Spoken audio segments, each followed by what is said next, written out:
Our tough thing. Hello folks, welcome to Netcruzer RC. Alright, RC build day. We're gonna build an RC ramp. This is the kcrc bash ramp.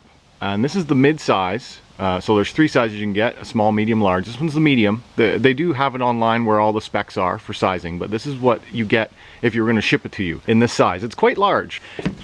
I'm pretty excited about this one because it'll be in a foldable style with multiple adjustments, and the quality is very good. We're gonna start building it.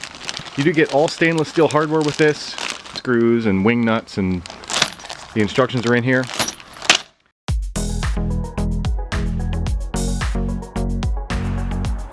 So you can see the size of this. This is my arm outstretched. Anyway, we're gonna start building it now. Plastic quality seems pretty good. Like, this is the same type of material that those kcrc car stands are made out of. It's almost like a cutting board material. It's very strong, and yeah, it'll be adjustable and foldable.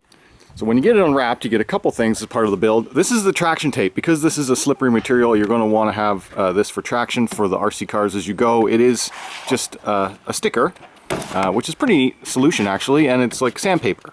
And then you have this for high visibility. You get two of these as well for either side of the ramp. Here's all of the structure for the folding and bending. And this is all the hardware pack you get with it. Hardware pack and instructions. This is all stainless steel hardware, the instruction pack. All right, here's the instructions that you get. It is partially in French. Hopefully there's some English as well. It shows you all the hardware that you get, how the build works. It doesn't look too complicated. It should be pretty good. And my father's here opening up the rest of the packaging. This is going to be a good father-son project to build a little bash ramp. Should be fun. And there's all the hardware, so there's not going to be any rust concerns, which is very nice. Here's all getting all the parts laid out for the support structure, and this is all pre-drilled and pre-countersunk. There's going to be no drilling required. Everything has the holes already done for you. So it should be a pretty quick assembly once you figure out what parts go where. It's pretty much just a pictogram instruction set. Figure out what parts go where. A's, B's is the hardware type, so that shows you here what size the hardware is. Okay, so it's not going to lay fully flat when it's built. It's always going to have this much of a profile. You do have to bend this to this kind of an angle as you go. We can see here that all these holes line up, and that's what I'm going to start with, is get that kind of a profile done. We got one screw in partially, and now this one, you want to kind of align it where it's going to stress it the least. So we noticed here that this lines up the hole nicest, so we can put that one in, and then I can line that up. And there you go. Okay. Yeah, that's good. All right, so yeah, that's the kind of profile you're going to have, and then we're going to go through, put the rest of the screws in. Assembly is definitely a two-person job, because when you get to the middle sparse, you pretty much need someone to be pressing and holding and aligning your holes for you, because you're not going to have a good sight line through the middle to try and line up your holes, and you have to make the curve as you're doing it. Main profile is done. This is as flat as it will get for storage. So the three main support structures are in the back, and it certainly did take two people to do that, because one person's got to kind of press down to make the curve while the other's lining up the screws, and it's going to be a lot easier with two people. Now we're going to put on the back support here, which is these two pieces. So we're going to put on these two pieces next, and then the legs that fold in, and it should be mostly done except for the traction tape. In the self-tapping, you need red Robertson head. And if you're not in Canada, you may have trouble finding these. These are square heads. In Canada, they're called Robertson. I'm not sure if you can get them in the US. Is all done, which is the 32 stainless steel self-tapping screws. Next one is the 35mm bolt, which goes through this side, and self-locking nut on this side. You're going to do 3 of those that hang down, and that's going to be part of the adjustment structure that can fold up or fold out as part of the legs. This is the wrong piece. They do want these on here. So this, and then that's a support later. So this is going to hang down, and that's going to be part of the rear legs. That has to be the bottom. On the bottom? For this, see here? Yes, it does. Yeah. Watch the orientation of this to make sure you have a hole in the bottom. So you got a 10mm nut, you need a 10mm wrench for tightening up the lock nut. And a number 5 Allen key for these ones.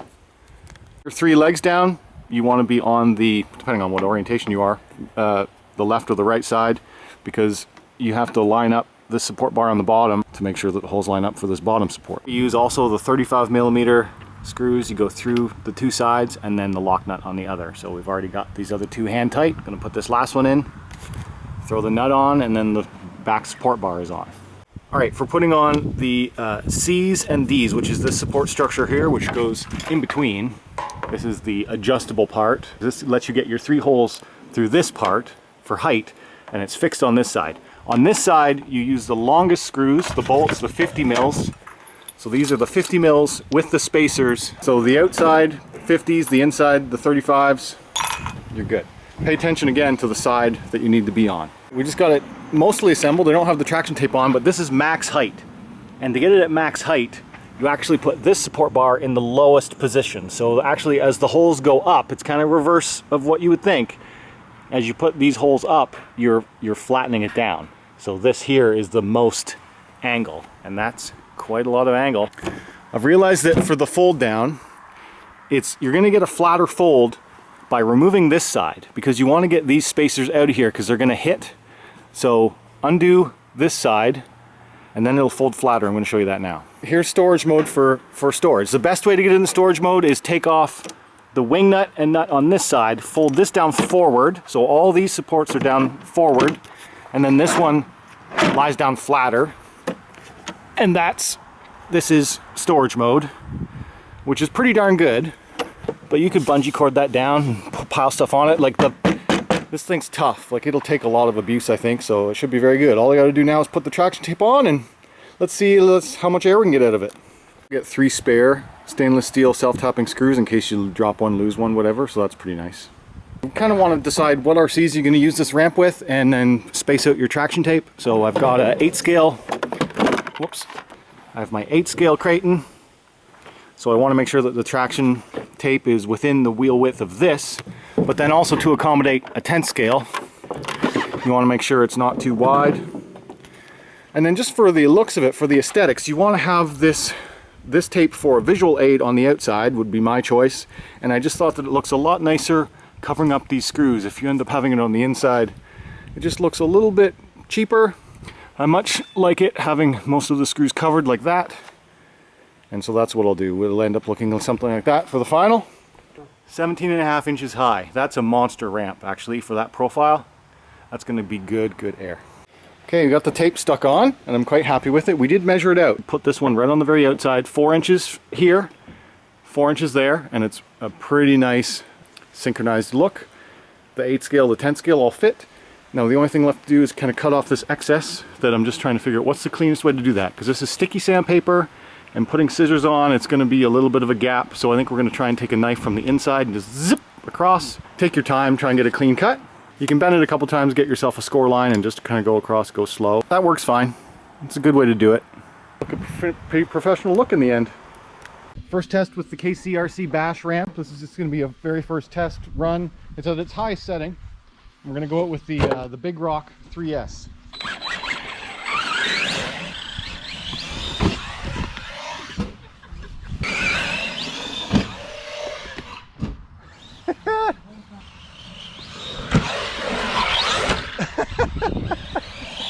All right, back ramp works pretty good. That's at its high setting, so it's kind of going to do backflips all the time, but you can lower it down to get more distance jumps. Very happy with that. This is just on 3S power. Wait till I get a 6S one on it.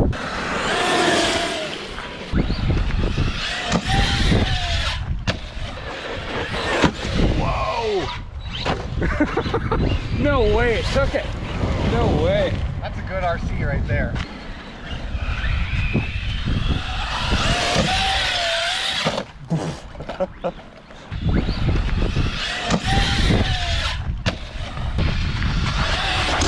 Whoa!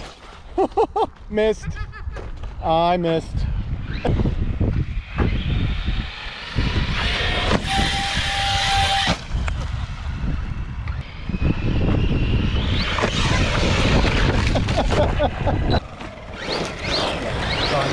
It's on that setting there, so. Oh, right on the front bumper. Oh, yeah.